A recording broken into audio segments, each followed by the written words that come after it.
Hey guys, Peter here to tell you about the debut record from Hoaxed, Two Shadows, out October 28th on Relapse Records.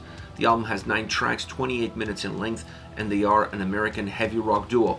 I'm calling them heavy rock duo. I don't know if that's how they perceive themselves.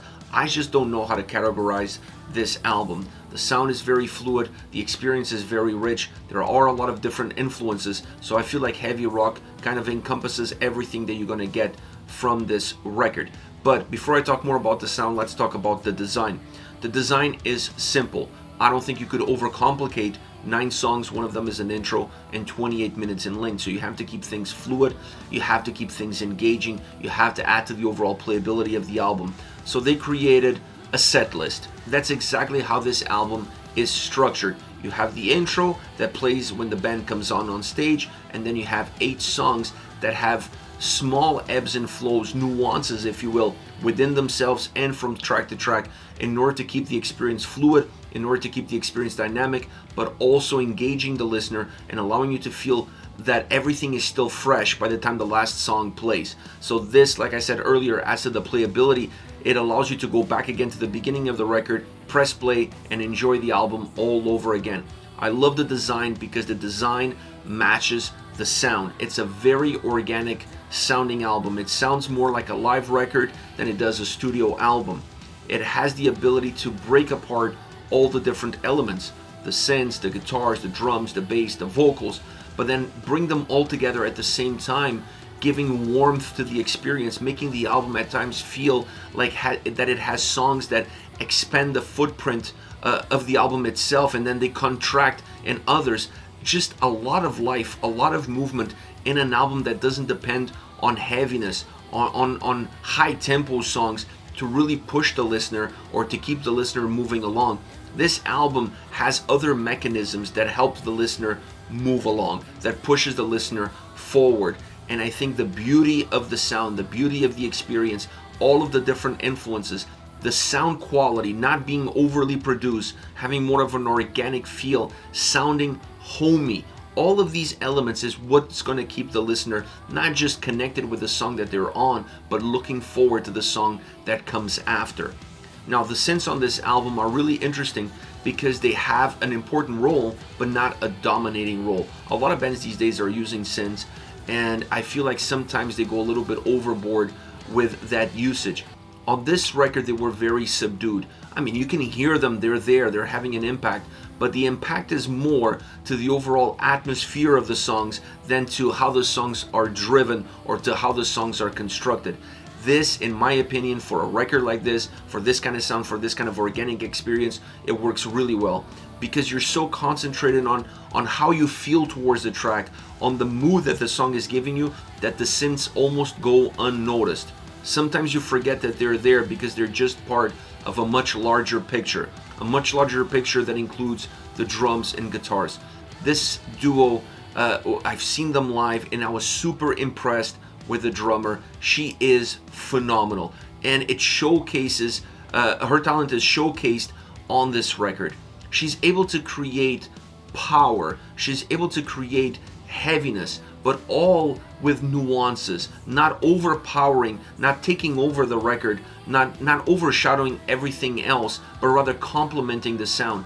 There are a few songs on this record that you feel like the drums are moving a little bit more forward. More often than not, they're just right in the middle of that sound in order to create a more balanced approach, allowing the synths to be part of that experience, allowing the guitars to be part of that experience, grounding the record and really creating the right path for this album to be pushed forward on. Now, the guitars on this album sound great as well. They have great life, great energy, very melodic, bringing a lot of the atmosphere of the record into the forefront, because overall this is a very dark sounding album, or at least has a lot of darkness to it, different shades of darkness if you will. A lot of those shades are defined by what the guitars are doing sound wise, either pushing themselves into the periphery, allowing you to feel a little bit more of their warmth, or blending in with the synths, with the drums, in order to create more of a solid wall of sound that's coming at you, not necessarily fast, but it is encroaching into your space, and that has power within itself without necessarily having to change the DNA of the band or the DNA of the songs, or having to make the guitars feel overly charged. So I really enjoy the sound of the guitars throughout, because just like the drums were not in your face, but they were still very impactful, and you can still feel everything that they're offering to the overall experience of listening to this album. Now, Kat's vocals are killer. She has the right tonality for a band that wants to sound like this, for a band that wants to be creative, that wants to bring elements of goth, of doom, of rock, of metal, of even prog at times. I mean, these guys are not afraid of using all of these different pieces in order to create songs that are going to become very unique to who they are. And her voice fits that uniqueness.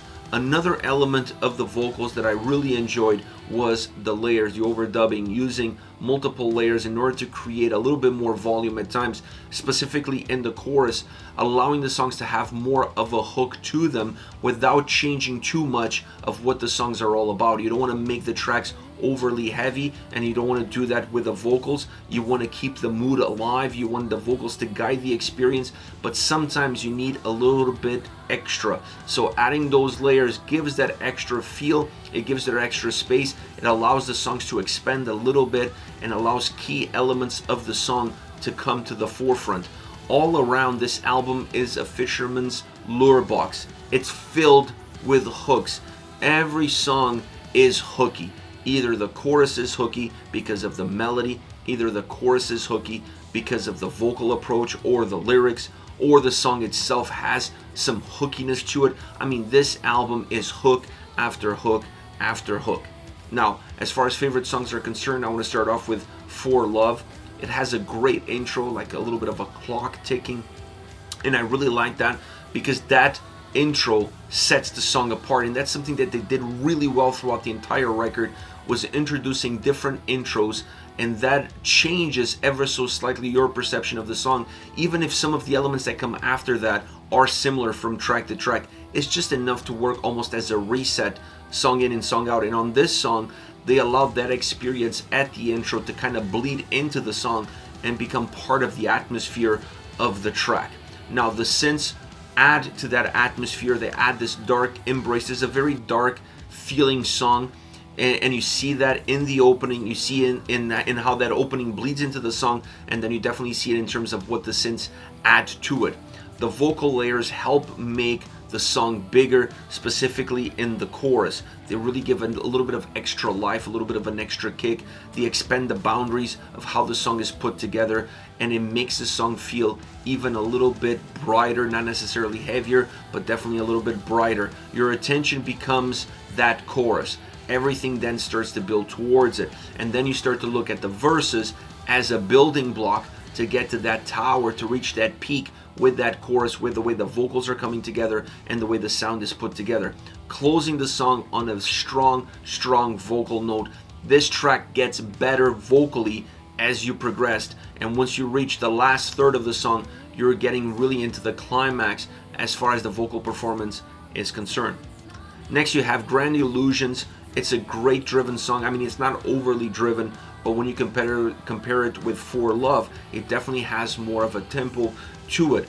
The blending of the synths and guitars and drums all together as the three elements join hands is really important for that drive, because then your ears are not concentrating on one versus the other. You're just getting this wall of sound that really works well in unison, and it's moving towards you. And this is important to create a different feel. Even though the elements are similar to other songs, the way they glue themselves together feels different, and it's enough of a difference to allow the song to stand out in the crowd.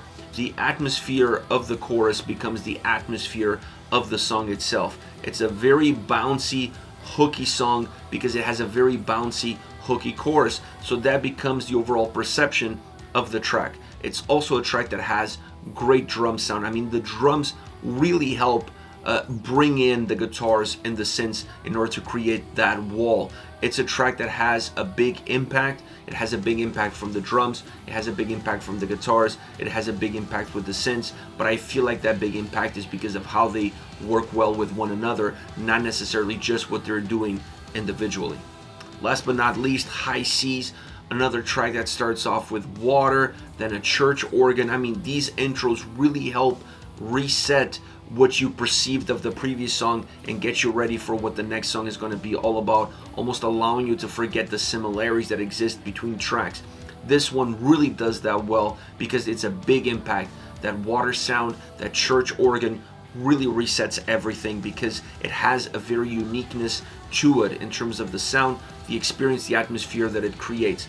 Now, that atmosphere is very somber. It's not necessarily dark, but it's somber. It has that somber mood to it, and that becomes the overall fabric of the track from start to finish. Without that church organ, without that water, you wouldn't be able to create that somber feel that then transports itself to what the music is trying to put forward, even though the music doesn't necessarily bleed in or bleed out of what the intro was all about. The drums on this track feel bigger and heavier, detaching themselves a little bit from that wall of sound and allowing themselves to have more of a priority on the road that they are on. And that gives substance. That makes the song feel different. It makes the song more noticeable because of it as well. The vocals guide you, the vocal layers once again working really well, making the track bigger, allowing the chorus to be tremendous, allowing a chorus to really stand out and be the focal point of where you're going with the entire track.